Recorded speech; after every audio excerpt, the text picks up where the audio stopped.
Bonjour Serge Demirjian. Bonjour Gaëtan. Vous êtes co-gérant du fonds Sofidy Sélection 1 qui a fêté ses 10 ans l'année dernière. Alors déjà, joyeux anniversaire. Merci. Je vous rappelle le principe. Quelques questions. Vous avez 30 secondes ou 1 minute pour y répondre. Est-ce que vous êtes prêt? Allez, c'est parti, je suis prêt. Sofidy Sélection 1 a terminé 2024 en positif, 2,63% contre moins 3,69% pour son indice de référence, l'EPRA Eurozone.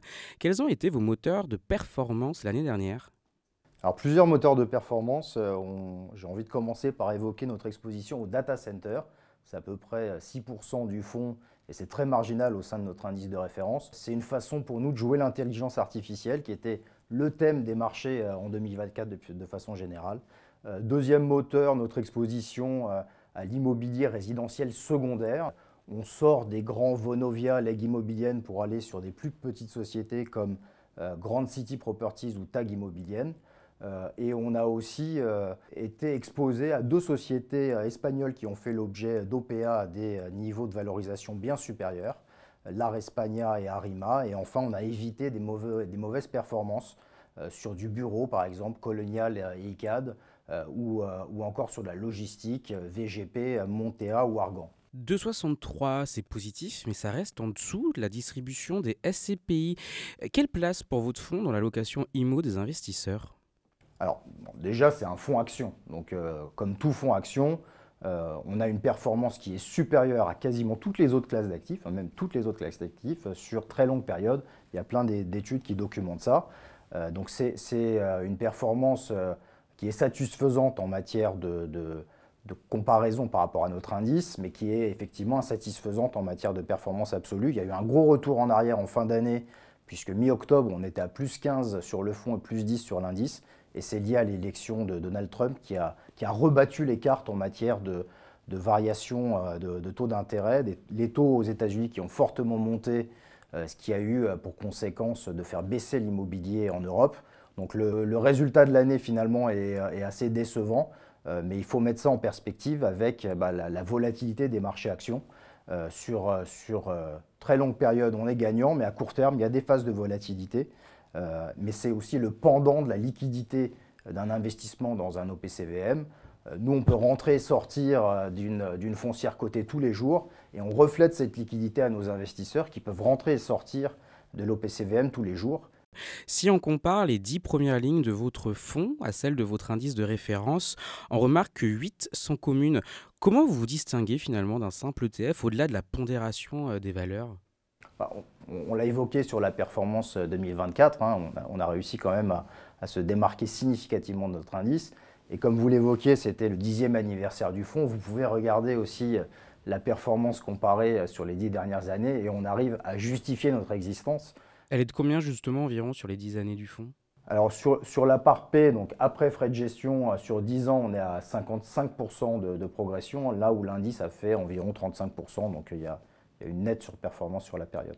Et peut-être pour finir de répondre, effectivement, on est présent dans ces 8 sociétés, mais on est par exemple totalement absent de 16 sociétés sur les 39 composant l'indice.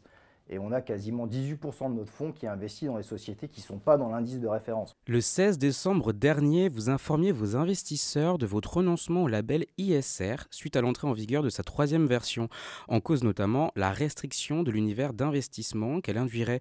Qu'est-ce qui change concrètement en matière de gestion? En fait, si vous me permettez, je vais reformuler. En fait, ce qui aurait changé, c'est si on avait maintenu le label ISR, puisque dans sa nouvelle version, il était particulièrement plus contraignant. Et on est arrivé à la conclusion qu'il n'était plus adapté pour une gestion thématique comme la nôtre, puisque effectivement, ça réduisait l'univers d'investissement. Et en plus, ça apportait un biais qui dirigeait vers les plus grandes capitalisations au détriment des plus petites, ce qui avait pour conséquence de nous conduire à faire des choix qui étaient uniquement orientés sur l'amélioration de la notation ISR, parfois au détriment de la performance financière, et on n'était pas prêt à aller dans ce sens-là, dans l'intérêt de nos porteurs. Pour terminer, comme le veut la tradition, bonne année, Serge Demirjian, mes meilleurs vœux pour Merci. 2025. Justement, pour cette année, qu'est-ce que vous voyez, qu'est-ce que vous prévoyez? En d'autres termes, quelles sont vos convictions et votre feuille de route, au moins pour les premiers mois? Merci de vos vœux. J'ai à mon tour de vous souhaiter mes meilleurs vœux pour 2025. On a toujours ce point de départ très attractif en matière de valorisation. Vous savez que les foncières font expertiser leur patrimoine 2 fois par an, et ce qui nous donne ces fameux actifs nets réévalués, donc la valeur de la somme de tous les actifs immobiliers moins les dettes. Et aujourd'hui, les cours de bourse sont près de 30% inférieurs aux actifs nets réévalués, ce qui est un point de départ très attractif. Deuxième élément, si on est dans un scénario de ralentissement économique en Europe, l'immobilier en relatif fait mieux que les autres secteurs puisque l'essentiel de son revenu est protégé par l'existence du bail commercial. Et enfin, si on est dans une perspective de baisse des taux d'intérêt, ce qui est le cas, en tout cas c'est ce qui est anticipé par les marchés, 4 nouvelles baisses des taux directeurs attendues en 2025, c'est autant d'éléments qui sont favorables à la valorisation de l'actif immobilier et donc de l'immobilier en bourse. Et comment se traduit cet optimisme dans votre stratégie d'investissement? En d'autres termes, sur quelle classe d'actifs vous allez privilégier et éventuellement quelle zone géographique? Alors, bon, déjà, premier point, c'est que comme on est convaincu que ce rebond va se matérialiser, on est très investi. Donc, on a, vous savez, la capacité d'avoir de la liquidité dans notre fonds. Et à des moments, on augmente la part de la liquidité. Là, aujourd'hui, elle est plutôt faible, donc on croit à ce rebond. On est forcément présent dans les actifs les plus sensibles à la baisse des taux d'intérêt. Donc, on a une présence sur l'immobilier résidentiel, par exemple. Mais notre conviction, ça reste sur l'immobilier alternatif, tout ce qui est les secteurs non traditionnels de l'immobilier dans lequel on va trouver justement le fameux pricing power, la capacité d'augmenter le loyer à la fin du bail. On a parlé des data centers, la logistique aussi fait partie des actifs avec du pricing power, même si on s'oriente plus sur de la logistique en Europe de l'Est. C'est un peu ce qui vient s'ajouter à nos choix sectoriels, ce qui est nouveau, cette distinction géographique avec des dynamiques économiques très différentes aujourd'hui, beaucoup plus différentes que par le passé en Europe.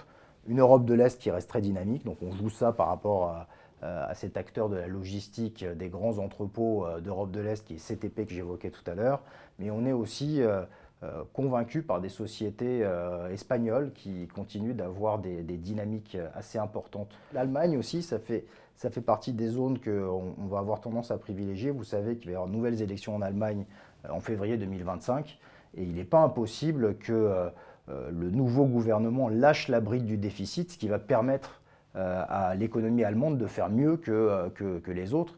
Et l'économie allemande peut se le permettre puisqu'elle est beaucoup moins endettée que les autres pays de l'Union européenne. Merci Serge Demidjian. Merci de m'avoir accueilli, Gaëtan.